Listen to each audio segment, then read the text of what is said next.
Et salut mes hérissons, j'espère que vous allez bien et aujourd'hui on se retrouve pour le book haul du mois de février 2016. J'ai été beaucoup plus sage que durant mon mois de janvier, mais de là à dire que j'ai été sage comme une image, il y a une petite distance quand même.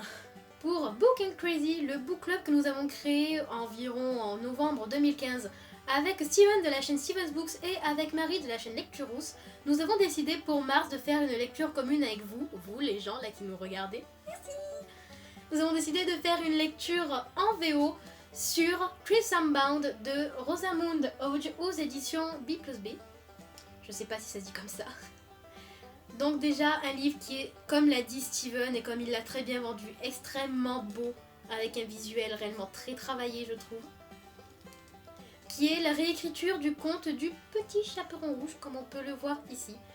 Donc ce sera ma vraie première lecture VO, étant donné que ma première lecture VO a été le premier tome de la saga Harry Potter, parce que comme je les avais déjà lus 2 fois en français, du coup je le connaissais presque par cœur le bouquin, donc c'était plus de la relecture mais en langue originale.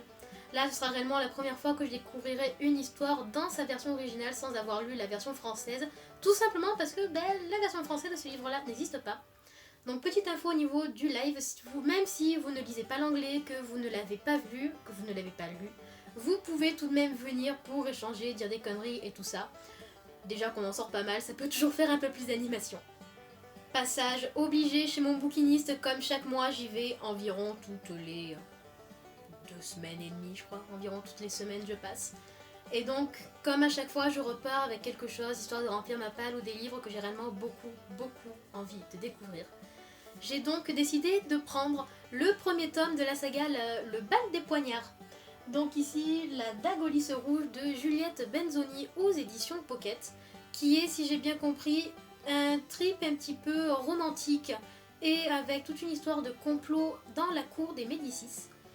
Donc j'ai réellement très envie de le découvrir étant donné que j'ai déjà lu de la romance historique, mais jamais dans un contexte un petit peu de cour de roi et encore moins des Médicis.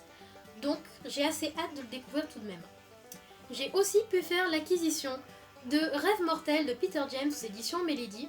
Je m'intéresse beaucoup, en dehors de tous les autres centres d'intérêt que je peux avoir, je m'intéresse beaucoup à tout ce qui est subconscient, rêve, cauchemar, etc. Et d'après ce que j'ai compris ici, c'est une jeune femme qui rêve ou cauchemarde de meurtres et ces meurtres arrivent en vrai ou quelque chose dans ce goût-là. Enfin, il y a quelque chose avec les rêves, comme le dit le titre, et j'ai réellement très hâte de découvrir ça, même s'il y a beaucoup de pages et que c'est écrit en taille -12. Parce que c'est une petite briquette quand même, mais vraiment petite la briquette. Hein. C'est pas de la bricasse quoi. Enfin oui, il faut savoir jouer avec les suffixes, hein, quand même. Je lis beaucoup de genres, que ce soit de la fantasy, du fantastique, du classique, du romantique, du pas romantique, du thriller, du policier, machin, tout ça, etc. Je lis beaucoup de SF aussi, et je n'ai jamais lu Le Fondement, le livre qui a mis la première pierre pour la SF. J'ai donc décidé de prendre le premier tome de la saga du cycle des robots de Isaac Asimov, donc ici, Les robots aux éditions J'ai lu. Un classique de chez Classique d'ailleurs, je ne sais pas de quelle année est cette édition là, mais ça doit remonter un petit peu parce que les pages jaunies, puis ils sont, oula, ils sont beaucoup. Ouais.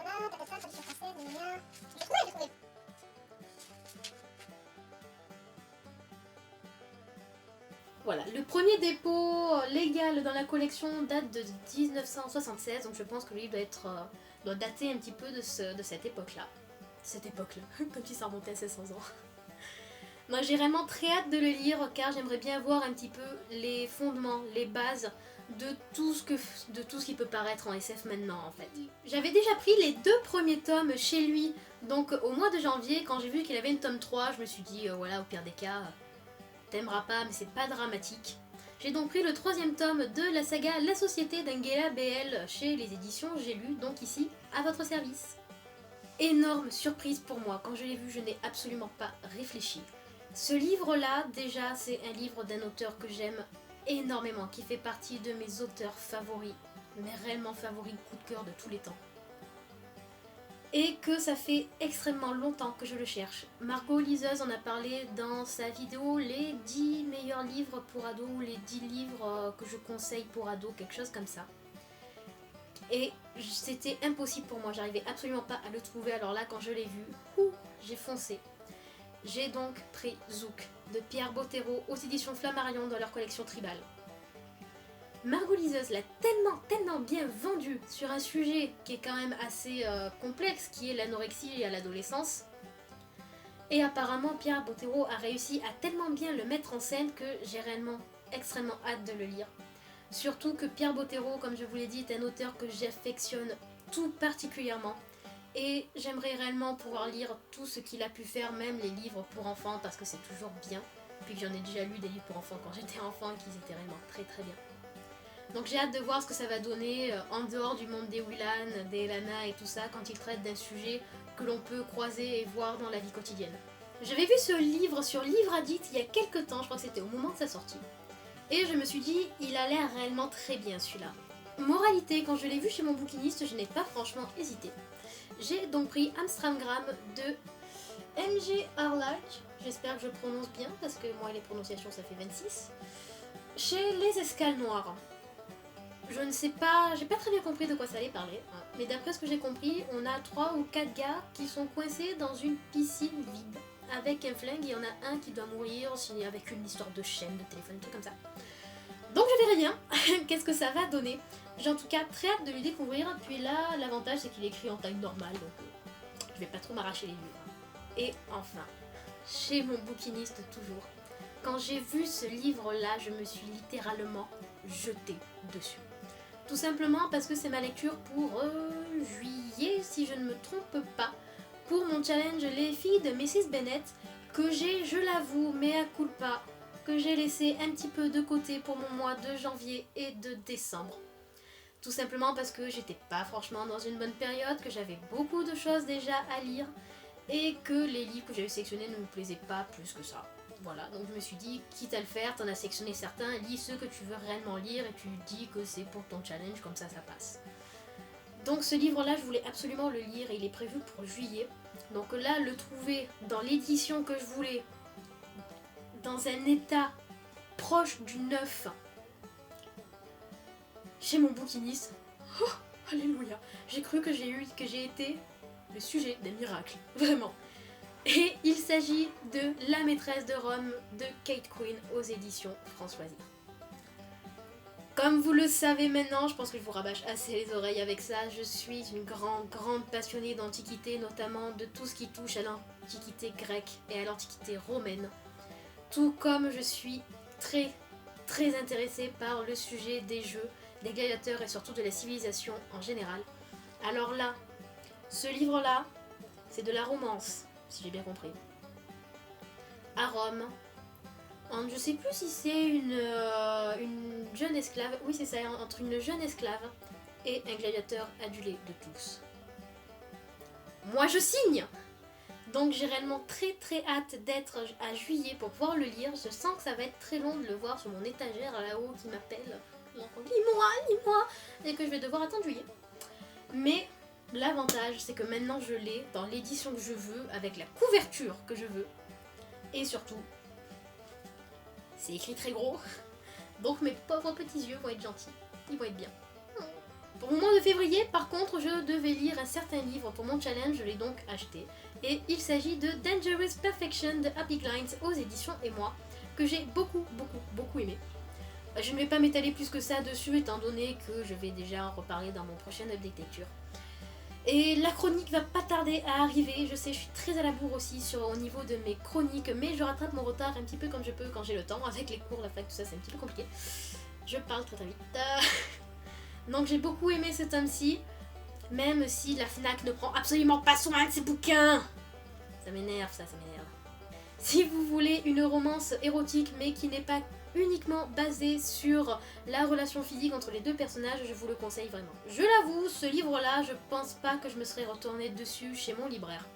Mais après moult problèmes avec la poste, surtout un colis qui est parti mais qui est jamais arrivé, etc. J'ai finalement réussi à avoir et à recevoir mon exemplaire dans le cadre du projet de l'Explo Book, organisé par lector.com, je vous mettrai le lien dans la barre d'infos. J'ai donc reçu dans ce cadre-là Blue Watch de John Harvey aux éditions Nathan dans leur collection Syros. Et c'est une très belle surprise. J'en parlerai un petit peu plus dans mon update lecture.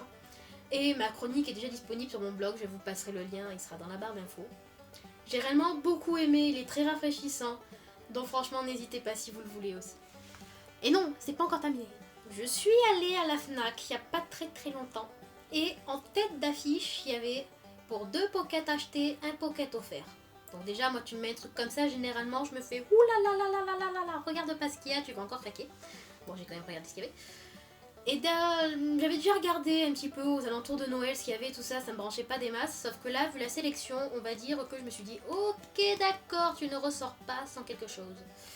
Donc du coup, j'ai pu enfin faire l'acquisition de Les Morsures de l'ombre de Karine Gable aux éditions Pocket. Tout comme j'ai pu faire l'acquisition du Purgatoire des Innocents, toujours de Karine Gable et toujours aux éditions Pocket. Karine Gable, c'est une auteure que j'ai découvert avec son roman Juste une ombre qui m'a complètement glacée et complètement happée. Et depuis que j'ai lu ce roman-là, je veux découvrir l'auteur et je vais enfin pouvoir le faire. Et enfin, comme dans cet événement-là, il y avait parmi une sélection de livres au choix, un truc qu'on pouvait avoir gratuitement. Le livre que j'ai pris, c'est pas forcément quelque chose que j'aurais pris par moi-même, mais c'est ce qui restait encore de mieux, puis il était gratuit, donc voilà, si j'aime pas, ce sera pas franchement dramatique. Et il s'agit du Diable s'habille en Prada de Lorraine Weisberger, j'espère que j'ai bien prononcé, aux éditions Pocket. Et voilà pour... Wouh putain ouais, j'ai eu chaud. Et voilà pour ce book haul du mois de février, donc j'étais beaucoup plus sage que durant mon mois de décembre. On peut pas franchement dire que j'ai été très sage non plus. Donc j'espère que vous aussi vous avez pu faire de belles acquisitions pendant ce mois de février. Et je vous dis à une toute prochaine mes hérissons. Ciao ciao.